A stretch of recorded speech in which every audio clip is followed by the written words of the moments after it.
APPSC ద్వారా forest beat officer and assistant beat officer job notification అఫీషియల్‌గా release అయిందండి.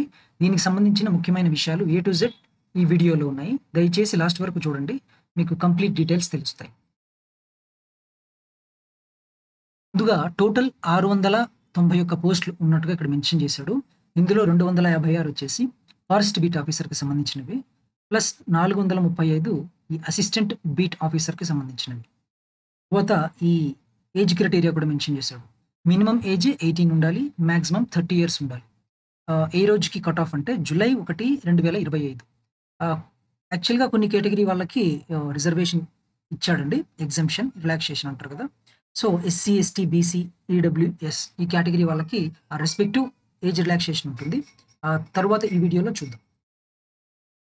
Next application dates July 16 నుంచి August 5 వరకు accept చేస్తాడు. తర్వాత వచ్చేసి ఈ వన్ టైమ్ ప్రొఫైల్ రిజిస్ట్రేషన్ అనేది క్యాండిడేట్స్ రిజిస్టర్ చేసుకోవాల్సి ఉంటుంది. ఆల్రెడీ ఎక్స్‌పీరియన్స్‌డ్ ఏపీపీఎస్సీ యాస్పిరెంట్స్‌కి అయితే దీని గురించి ఐడియా ఉంటుంది. లేదు మీరు ఫస్ట్ టైమ్ ఏపీపీఎస్సీ కండక్ట్ చేసే ఎగ్జామ్స్‌ని రాస్తున్నట్లయితే మీరు ఈ ఓటీపీఆర్ ప్రొఫైల్‌ని రిజిస్టర్ చేసుకోవాల్సి ఉంటుంది. అదే విధంగా ఇక్కడ చూసారా ఈ SC sub classification is applicable అని మెన్షన్ చేశాడు. ఇది హైలైటింగ్ థింగ్ అండి.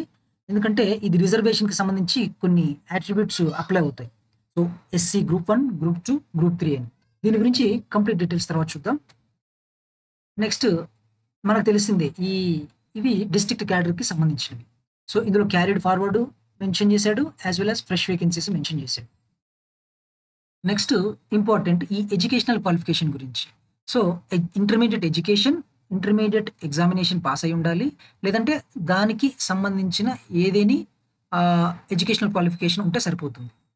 దీంతో పాటుగా కొన్ని ఫిజికల్ రిక్వైర్మెంట్స్ కూడా ఖచ్చితంగా ఉండాలి. అందులో మేల్‌కి 163 centimetres height and 84 centimetres around the chest ఉండాలి. అదేవిధంగా వుమెన్‌కి 150 సెంటీమీటర్స్ ఇన్ హైట్. ఇంకా అదేవిధంగా 79 సెంటీమీటర్స్ ఆ రెస్పెక్టివ్ మెజర్‌మెంట్స్ ఇక్కడ మెన్షన్ చేశాడు. అదే మాదిరిగా ముఖ్యంగా మనం చూస్తే ఈ టెస్ట్ ఆఫ్ వాకింగ్ అనేది ఈ 2 జాబ్స్‌లో మ్యాండేటరీ చేశాడు. ఇన్ ది సెన్స్ మేల్‌కైతే 25 కిలోమీటర్స్ 4 అవర్స్‌లో వాక్ చేయాలి. అదే ఫీమేల్ అయితే 16 కిలోమీటర్స్ ఇన్ 4 అవర్స్‌లో కంప్లీట్ చేయాలి. ఈ టెస్ట్ ఆఫ్ వాకింగ్ అనేది జస్ట్ క్వాలిఫైయింగ్ టెస్ట్ అండి. అంటే ఒకవేళ మీరు 4 అవర్స్‌లో కాకుండా 3 అవర్స్‌లోనే కంప్లీట్ చేసినా మీకు ఎక్స్‌ట్రా మార్క్స్ ఏమి యాడ్ చేయడు. మీరు క్వాలిఫై అవ్వాలి అంతే. దీంట్లో వచ్చిన మార్క్స్‌ని మీ ఫైనల్ మెరిట్ లిస్ట్‌లో కన్సిడర్ చేయడు. ఇంకొక ఇంపార్టెంట్ విషయం ఏంటంటే ఈ ఎన్‌సీసీ క్యాండిడేట్స్‌కి రెస్పెక్టివ్ సర్టిఫికేట్ హోల్డర్స్ ఉంటారు కదా! ఎన్‌సీసీ, ఏ, బీసీ అని. సో, వాళ్ళకు అడిషనల్ బోనస్ మార్క్స్ అలొకేట్ చేస్తాము అంటున్నాడు. సో, ఎవరైతే ఈ ఎన్‌సీసీ సర్టిఫికేట్ హోల్డర్స్ ఉంటారో వాళ్ళు దీన్ని యుటిలైజ్ చేసుకోండి. నెక్స్ట్ ఇది చాలా ఇంపార్టెంట్. ఈవెన్ ఈ మధ్య జరిగిన గ్రూప్ 2 ఎగ్జామ్‌లో కూడా చాలామంది మిస్ ఔట్ అయ్యారు. నేను ఎప్పటినుంచో చెప్తూనే ఉన్నాను. హైలైట్ చేస్తూనే ఉన్నాను. ఈ కంప్యూటర్ ప్రొఫిషియన్సీ టెస్ట్ అనేది మ్యాండేటరీగా క్వాలిఫై అవ్వాలి. మీకు టాప్ స్కోర్ మెయిన్స్‌లో వచ్చినా, మీరు ఈ ప్రొఫిషియన్సీ టెస్ట్‌లో ఈ సీపీటీ ప్రొఫిషియన్సీ టెస్ట్‌లో మీరు క్వాలిఫై అవ్వలేకపోతే మీ క్యాండిడేచర్‌ని ముందుకు తీసుకెళ్లరు.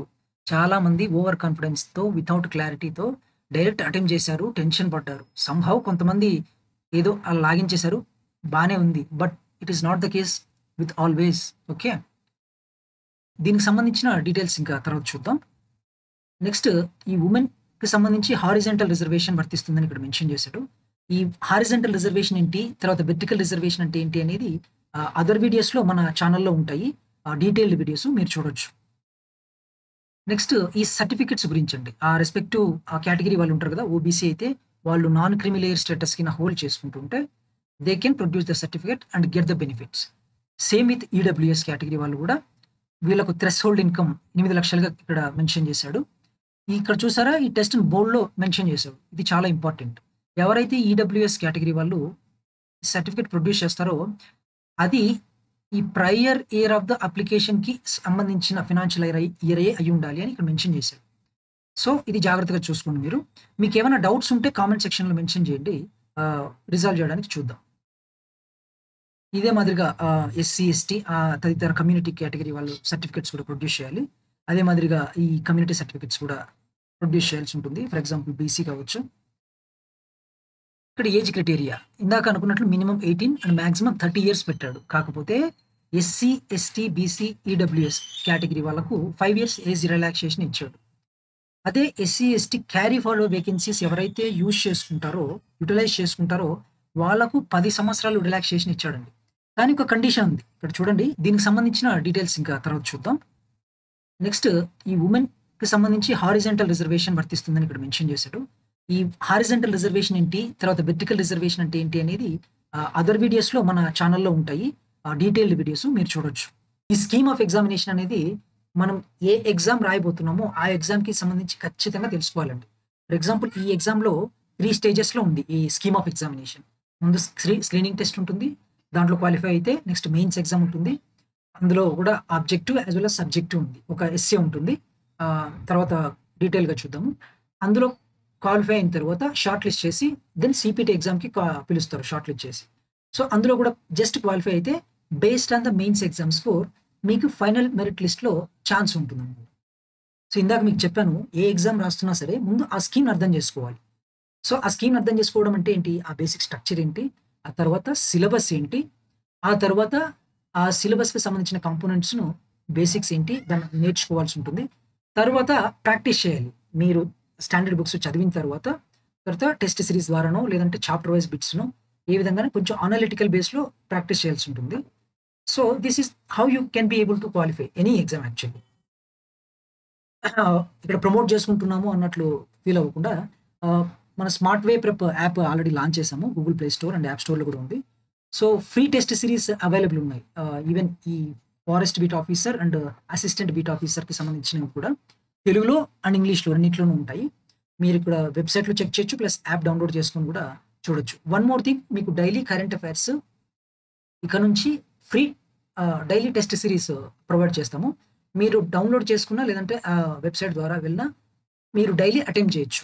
సో దట్ ఆ కన్సిస్టెన్సీ, ఆ పెర్సివరెన్స్ మీరు మెయింటైన్ చేయగలుగుతారు. సో, వెబ్‌సైట్‌లో డీటెయిల్స్. నెక్స్ట్ స్క్రీనింగ్ టెస్ట్‌కి సంబంధించి ఆ స్ట్రక్చర్ చూద్దాం. స్క్రీనింగ్ టెస్ట్‌లో ఆబ్జెక్టివ్ టైప్ ఉంటుంది. అంటే multiple choice questions. Part A general studies and mental ability 75 questions ఉంటాయి. 75 మార్క్స్‌కి. And part below general science and general mathematics ఉంటుంది. ఇది ఎస్ఎస్‌సి స్టాండర్డ్ అంటే బేసిక్ న్యూమరసీ, అర్థమెటిక్ అవి అలాంటి క్వెషన్స్ టెస్ట్ చేస్తాడు. ఒక విషయం ఏంటంటే 2 ఆర్ 1 ½ డెకేడ్ ఎగో ఈ న్యూమరసీ ఆర్ బేసిక్ అర్థమెటిక్ అనేది చాలా సింపుల్‌గా ఉండేది. కానీ రాను రాను స్టాండర్డ్స్ ఎలా వచ్చేసాయంటే బాగా డిఫికల్ట్ అయిపోయాయి. ఇప్పుడు 2-3 మినిట్స్ పడుతుంది ఈచ్ క్వెషన్‌కి రిజాల్వ్ చేయాలంటే. ఇంతకుముందు 3 ఆర్ 4 క్వెషన్స్ కూడా రిజాల్వ్ చేసేవాళ్ళు. ఎవరైతే ప్రాక్టీస్ చేస్తుంటారో వాళ్ళు. సో, మీరు బాగా ప్రాక్టీస్ చేసి తర్వాత ఎగ్జామ్‌లో అటెంప్ట్ చేయడం చాలా ఇంపార్టెంట్. తర్వాత నెగెటివ్ మార్కింగ్ ఉంటుంది. ఇది prelims as well as mains ఎగ్జామ్‌లో కూడా ఉంటుంది. 1/3. నెక్స్ట్ ఈ సిలబస్ కొంచెం డీటెయిల్‌గా చూద్దాం. పార్ట్ ఏలో ఈ జనరల్ స్టడీస్‌కి సంబంధించి ఇవంతా బ్రాడ్ సిలబస్ అండి. డీటెయిల్డ్‌గా ఉండదు. మీరు ఏది పడితే అది చదువుకుంటూ ఎళ్ళిపోయారనుకోండి మీకు టైం సరిపోదు. పైగా ఇది జస్ట్ అలా టచ్ చేసి వదిలేసాడనమాట. సో, చూసారా ఇక్కడ హిస్టరీ ఆఫ్ ఇండియా అంటే మొత్తం ఎంటైర్ హిస్టరీ ఆఫ్ ఇండియాని చదవకూడదు. Emphasise emphasis will be on the Indian national movement upon the socio economic, cultural, political aspects. That too with focus on AP. So, ఇది చూసారా ఇది కావచ్చు. తర్వాత ఈ జియోగ్రఫీ ఆఫ్ ఇండియా కావచ్చు. అది కూడా special focus to AP state. So, ఈ విధంగా మీరు థరోగా ఏమిచ్చాడో దాని మీద ఎక్కువ ఫోకస్ చేయడం ఇంపార్టెంట్. లేదంటే పేజీల కొద్దీ చదువుకుంటూ వెళ్ళినా మీకు ఈ సిలబస్ కంప్లీట్ అవ్వదు. ఓన్లీ ఎక్స్‌పీరియన్స్‌డ్ ఫ్యాకల్టీ లేదంటే ఎక్స్‌పీరియన్స్‌డ్ యాస్పిరెంట్స్ మాత్రమే ఇలాంటి వేగ్‌లీ మెన్షన్డ్ సిలబస్ కాంపోనెంట్స్‌ని ప్రాపర్‌గా అర్థం చేసుకునే శక్తి ఉంటుంది. సో, నెక్స్ట్ పార్ట్ బికి సంబంధించి ఈ జనరల్ సైన్స్ ఇందాక అనుకున్నట్లు ఇది ఎస్ఎస్‌సి స్టాండర్డ్ ఉంటుంది. అంటే టూ మచ్ టెక్నికల్ నాలెడ్జ్‌ని ఇక్కడ టెస్ట్ చేయడు. బేసిక్ నాలెడ్జే ఉంటుంది. నెక్స్ట్ వన్ మోర్ థింగ్ ఈ కొన్ని కోర్ కంపోనెంట్స్ ఉన్నాయి. ఎందుకంటే ఈ ఫారెస్ట్ బీట్ ఆఫీసర్ అనే officers they are going to deal with heritage also right. So, that's why ఈ మొక్కలకు సంబంధించిన కొన్ని స్పెసిఫిక్ సైంటిఫిక్ నేమ్స్ కానీ, వీటి గురించి గాని తెలుసుకోవాల్సి ఉంటుంది. సో, మన ఫ్యాకల్టీలో some already experienced botanist he already cleared UPSC as well as APPSC. He's also teaching, in a reputed institutions. So he can help out with all the test series questions and in exam oriented manner. So, వాటి గురించి చూద్దాం next. Next ఈ general mathematics ఇందాక అనుకున్నట్లుగా ఈ preliminary ఎగ్జామ్‌కి సంబంధించి only 3 units మాత్రమే మెన్షన్ చేశాడు. Arithmetics, geometry, statistics. చాలామంది ఈ ప్రిలిమ్స్ యాజ్ వెల్ యాజ్ మెయిన్స్‌కి సేమ్ సిలబస్ ఉంది అని అనుకుంటున్నారు. కొంచెం స్లైట్ మోడిఫికేషన్ కూడా ఉంది. అడిషన్ కూడా ఉంది మెయిన్స్ ఎగ్జామ్‌కి సంబంధించి. అదేంటనేది ఇక్కడ చూద్దాము. ఇక్కడ చూడండి మెయిన్స్ ఎగ్జామ్‌లో 3 కంపోనెంట్స్ ఉంటాయి. మొదటిది క్వాలిఫైయింగ్ టెస్ట్ అది ఎస్సే. జస్ట్ ఇది మీరు బేసిక్ మినిమమ్ మార్క్స్ తెచ్చుకుంటే సరిపోతుంది. క్వాలిఫై అయితే సరిపోతుంది. దీంట్లో వచ్చిన మార్క్స్‌ని మీకు మెరిట్ లిస్ట్‌లో కన్సిడర్ చేయరు. ఎస్సీ అంటే ఇదేదో యూపీఎస్సీ రేంజ్‌లో లేదంటే గ్రూప్ 1 మెయిన్స్ ఎగ్జామ్ రేంజ్‌లో అంత డిఫికల్టీ ఉండదు. సింపుల్‌గానే మీరు ఒక స్ట్రక్చర్ ఫాలో అయ్యి ఈజీగా రాయగలరు. తర్వాత ఈ పేపర్ 1లో సేమ్ సిలబస్ ఇందాక మెన్షన్ చేసిందే ఉంది. కొంచెం ఒక 1 యూనిట్ ఇంక్రీజ్ చేశాడు. దాని గురించి చూద్దాం. నెక్స్ట్ గ్రూప్ 2లో కూడా అంతే. పేపర్ 2లో కూడా ఒక 3 యూనిట్స్ ఈ అర్థమెటిక్‌కి సంబంధించి యాడ్ చేశాడు. అవి కూడా చూద్దాం. ఈ నెగెటివ్ మార్కింగ్ అనేవి ఇందాక చెప్పుకున్నట్లు మెయిన్స్, ప్రిలిమ్స్ రెండింట్లోనూ ఉంటాయి. సో, ఈ పేపర్ 2లో అడిషనల్ సిలబస్ ఏంటంటే కంపారిటివ్ స్క్రీనింగ్ టెస్ట్ ఈ యూనివర్స్ అనే కాంపోనెంట్ యూనిట్‌ని యాడ్ చేశాడు. ఈ పేపర్ 2లో. ఇదొక్కటి అడిషనల్‌గా మీరు మెయిన్స్ ఎగ్జామ్‌కి చదవాల్సి ఉంటుంది. నెక్స్ట్ ఇందాక చెప్పాను కదా! ఈ మ్యాథమెటిక్స్‌కి సంబంధించి స్క్రీనింగ్ టెస్ట్‌లో ఈ అల్జీబ్రా, ట్రిగ్నోమెట్రీ అండ్ మెన్సురేషన్ ఇవి లేవు. మీరు మెయిన్స్ ఎగ్జామ్ కోసం వీటిని ప్రాక్టీస్ చేయాల్సి ఉంటుంది. నెక్స్ట్ ఈ సీపీటీ ఎగ్జామ్. ఇందులో 2 కాంపోనెంట్స్ ఉంటాయి. Part A and part B. Part A multiple choice questions ఉంటాయి. అరౌండ్ 20 క్వెషన్స్ అలా ఉంటాయి. తర్వాత పార్ట్ బిలో ఈ కంప్యూటర్ బేస్డ్ ఎగ్జామ్ ఉంటుంది.